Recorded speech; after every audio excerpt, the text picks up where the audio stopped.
Guys are back. You all set up? Yep. Okay. All right. Fire away. Tony, there's been a lot of conversation about all the close wins that you guys kind of never necessarily blow anybody out, but the other side of that is nobody's blowing you out. There's not been a game yet that you haven't come down to the last 2 minutes with a chance to win. Do you think there's some positive on both ends of that you guys kind of are always in these games, and come tournament time, you guys will know what all these close games feel like? Well, of course, we would prefer them to all be 20, 30-point blowouts. It makes the bench a lot more comfortable.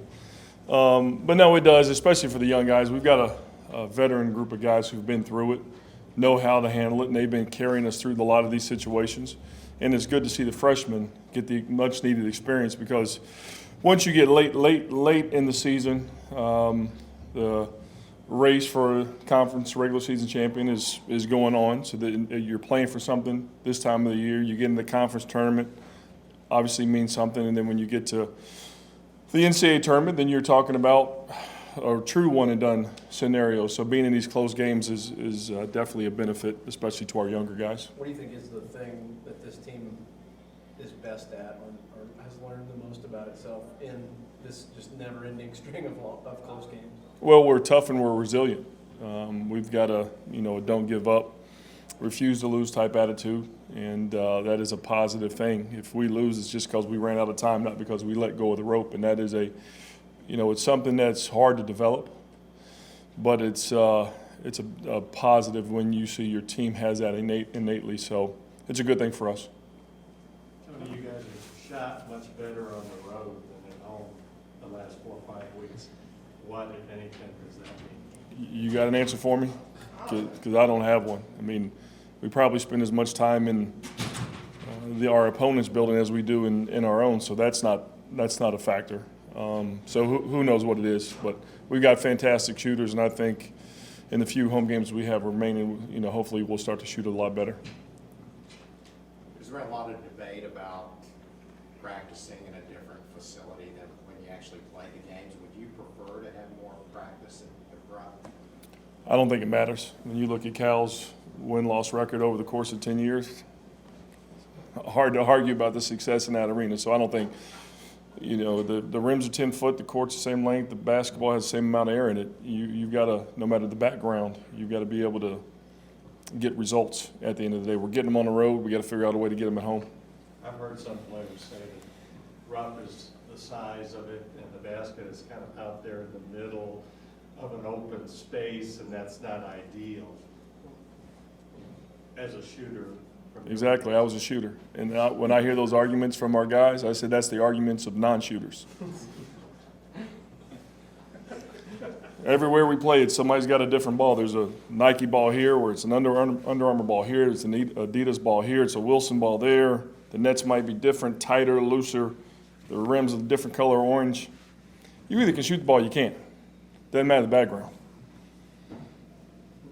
Cal has said on many times this year that you are what your stats say you are.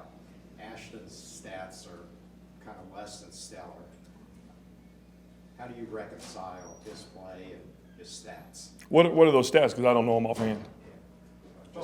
Recently, the last 7 games, shooting 39%. He's turning the ball over at a pretty high rate. Obviously he's still defending and all that stuff, energy, but offensively, I think it's a pretty dramatic dip here in these last month. Well, the only thing I'll say is we wouldn't trade Ashton for another point guard in the country, because the results of the team are the ones that matter, and you're going to have ebbs and flows as an individual through the course of a season.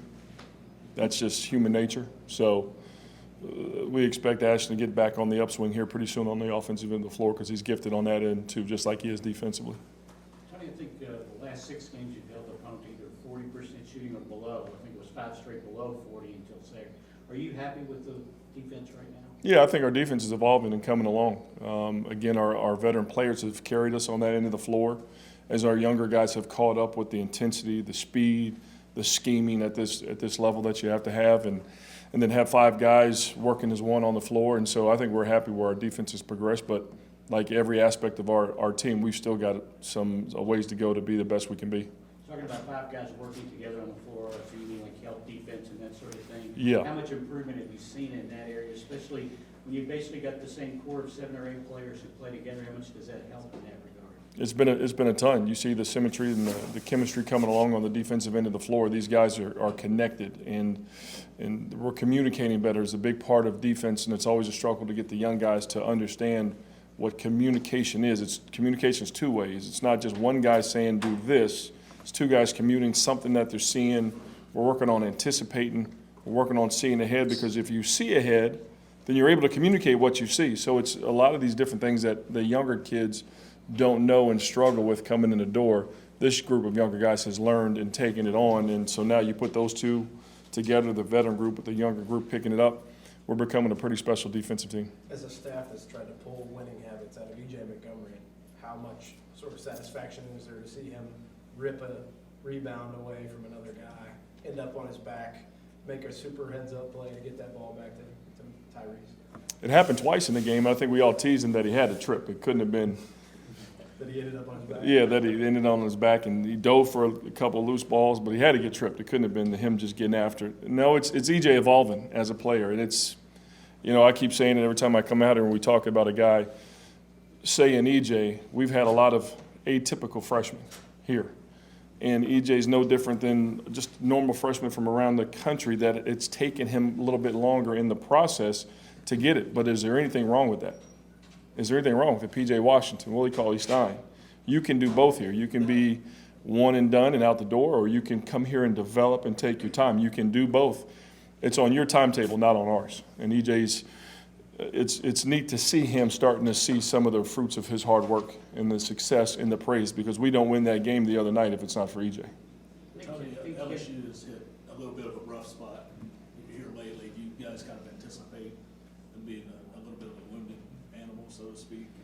I wouldn't say. I mean, yeah, they're 3-5 and or 2-5 in their last 5, but I think you look at the conference and the parity in the conference, and any given night, there's not a lot of separation. Anybody can beat anybody on any end of the floor, and it's not like, all right, they're 2-5 and the 3 losses, they've lost by 35 each. That's not what happened. They've been in a lot of close games all year long in the conference. They've won their fair share, obviously, and it's naturally just going to go the other way against you a couple times. But they're a fantastic team, and we know what a challenge it is going on the road, especially to a place like Baton Rouge, like the arena there at LSU.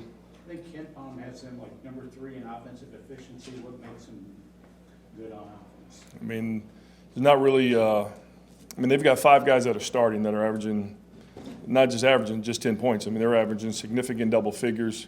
They're a fantastic rebounding team on the offensive end of the floor. They have traditionally been, since Will's been there, they'll shoot it and then they go get it. They shoot the 3, they drive the ball. They got a couple guys that can post up. Wofford's a matchup problem at the 3. So it's the reason why they're a fantastic offensive team, because they've got a lot of interchangeable parts that can do a lot of different things. Tony, how much is just generically, how much is basketball a mental game? How much does the mental aspect of basketball come into play for a player or a team? It's huge. It's 90-10, mental to physical. I mean, obviously you got to be in great condition and you got to be strong and all those things. That's a given, but it's the mental strength, especially this time of the year.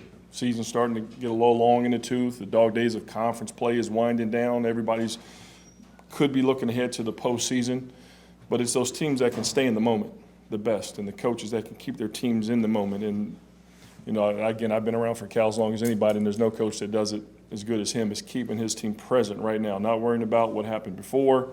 Who cares what's coming up next weekend? That does not matter. The only thing that matters is today's practice and us getting better and focusing on us and getting ready to play a terrific team in LSU.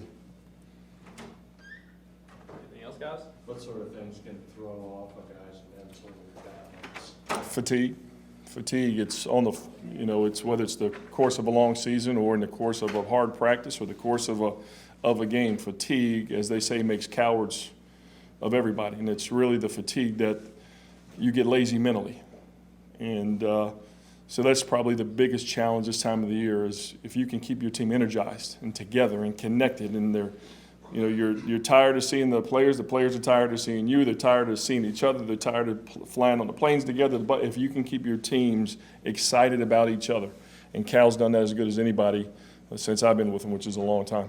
I know Cal likes to, by the end of the year, cut back on practice. Has he been doing that? Oh, yeah. Once you see the guys start to get it, there's no need to keep them out there for 4 hours on end. This is a group that's starting to get it. They're holding each other accountable. Like Cal said, it's becoming a player-driven team that if somebody's not carrying his weight, the first voice you hear is not the coach. It's the players that are saying to their teammate, look, you got to, carry your load. And so it's neat to see that come together. And I keep beating a dead horse, but Cal's as good as any in doing that year in and year out. We all get worried about a loss here, a loss there early.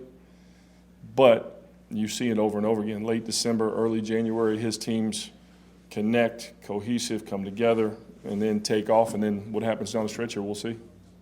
It seems like it's kind of snuck up on you, but all of a sudden you look up and you're leading the conference.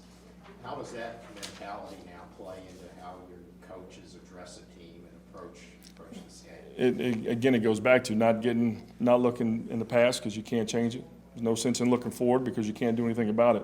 The biggest thing we've got to do is keep this team present in the moment. That's today's focus on today's practice and then focus on preparation for LSU tomorrow. That's the only thing you can control. All right, guys. Thanks. All right, thanks, guys.